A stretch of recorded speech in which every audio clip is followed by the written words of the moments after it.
I'm here today with Colin Beazley to speak to him about his new book, One Day in June. Hi Colin, what was your inspiration behind the book? Well, I was inspired in the first instance when I discovered a story about a small village in France that suffered a great tragedy in the last few days of the war. And I thought, well, probably not many people know that story. And certainly few would know the background that led up to what actually happened there. So I decided to try and construct a story that would lead the reader through to that as a climax of the book and just tell them something about the experiences in the war and in the peacetime that followed. Okay, and how did you decide upon the name for it, One Day in June? Right, well that was fairly easy because actually the incident occurred in June of 1944 in the village I referred to. And as I started writing, I found more and more things actually that took place in June. One being, in fact, the occupation and surrender of France, another being D-Day, Operation Overlord. And so that really sort of confirmed to me that One Day in June was probably the title to run with. Okay, and a question I get asked quite a lot is it factual or is it a fictional piece? Right, it's both really, in the sense that the story is very much set around the fact and the information that I gained from wartime veterans and those that suffered and were experienced the sort of Second World War. But actually what I did was I weaved through that a storyline that I thought was going to be interesting and compelling. So in fact it would actually be based on factual information. I could have just made it all up, but I decided against that. That would have been the easy way, because I wanted something that was actually going to be true and accurate, and from my point of view, it was going to be something that I could actually believe in. And so I wanted it very firmly anchored in fact. And when I read the book, what I found was interesting that the main character, his name is never mentioned within it. So when you actually wrote the book, who did you base the main character on and why? Well, the truth of it is probably it's based on me.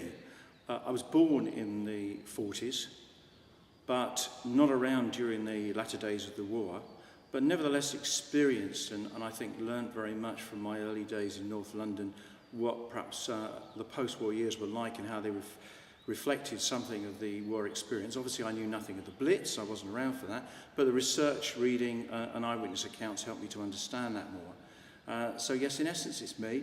The mother and father in it broadly are my parents, mum and dad, and many of the people, the relatives and friends in there are folks that obviously I knew as well.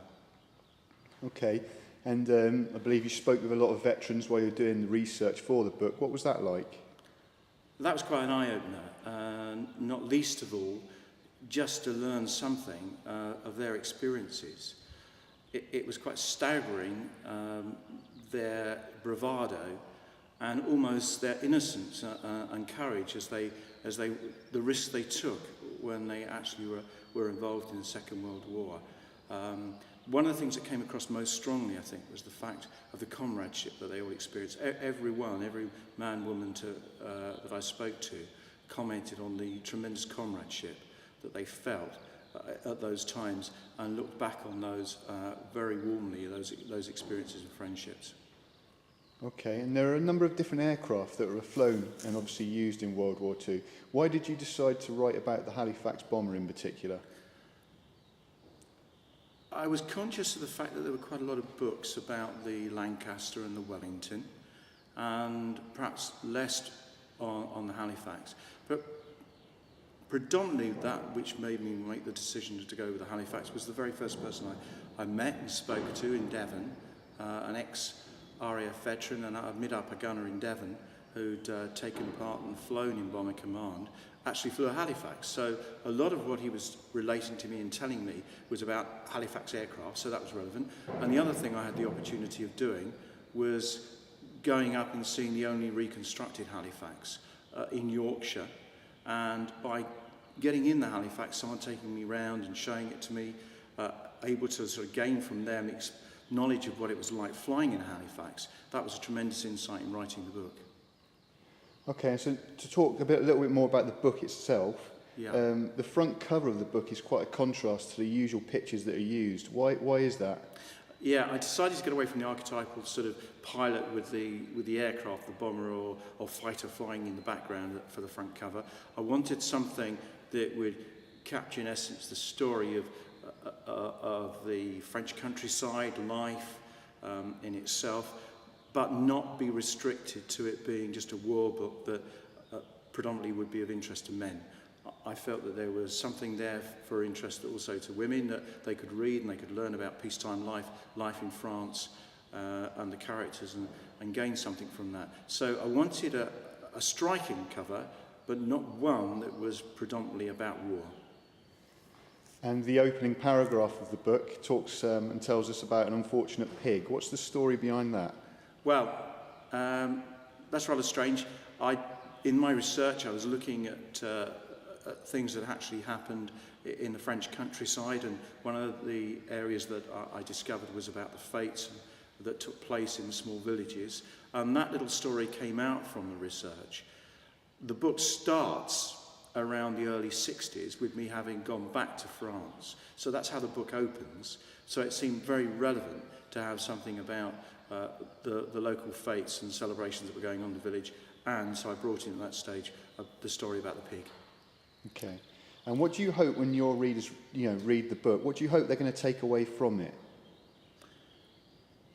I hope they're going to appreciate more fully what the war years were like and the sacrifices and the contributions that probably for many of them, their relatives, members of their family or friends made at that time. Equally well, I think I would hope that they would learn from the book and from the associated notes on the website something more of the history of that period, because for me that was a great road of discovery, was to learn a lot of the background history which I hadn't known before, and from that, of course, history forms what we do now, how we are now, how our families are together now, and all those experiences that help to build us as individuals and unique people that we are. So I think that's really important, and one thing I'd like to see people take away. And lastly, why do you feel it is so important these people's accounts are recorded and remembered? Well,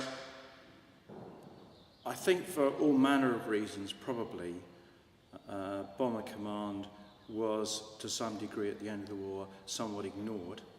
And it would be totally wrong that for the hundreds of thousands of people involved in Bomber Command, that there should be no recollection, there should be no memorial, there should be no place of remembrance to those individuals. After all, over 55,500 men and women lost their lives in Bomber Command during the Second World War. I think it's important that we actually remember them. We remember the contribution they've made. We remember how our world is different because of what they did. And for many of those people, of course, in Bomber Command, they not only gave up a crucial time of their life to actually to help for the future and their children, but also some of them, of course, gave their lives as well. They gave the ultimate. And so I think that the least we can do is remember them for that. Okay, that's brilliant. Thanks very much for speaking to us today, Colin, about your new book, One Day in June.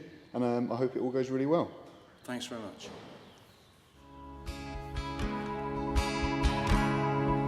One day